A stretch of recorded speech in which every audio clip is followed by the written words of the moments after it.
আর যে রান্না করছি বাসন্তী পোলাও, প্রথমে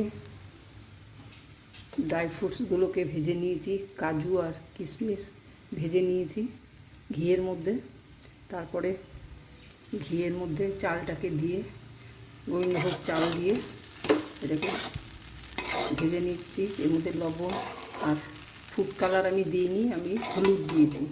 হলুদ দিয়ে এটাকে ভেজে নিচ্ছি। এর মধ্যে এলাচ, লবঙ্গ, দারচিনি, তেজপাতা ফোড়ন দিয়েছি। দিয়ে এটাকে চালটাকে ভালো করে ভেজে নেব। আর যতটা পরিমাণ চাল তার ঠিক তত ডবল পরিমাণ জল আমি এখানে ফুটিয়ে নিয়েছি।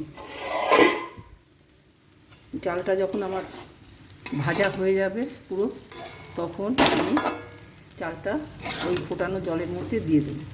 দিয়ে ওটাকে প্রথমে একটু ফুটিয়ে নিয়ে তারপরে একদম লো সিমে এটাকে চালটাকে সিদ্ধ করব। এইভাবে রান্না করব বাসন্তী পোলাও। আর এর মধ্যে একটু মিষ্টিও দেবো, চিনি দিয়ে বাসন্তী পোলাও রান্না করব। হালকা মিষ্টি মিষ্টি হবে, খেতে খুব টেস্ট হবে।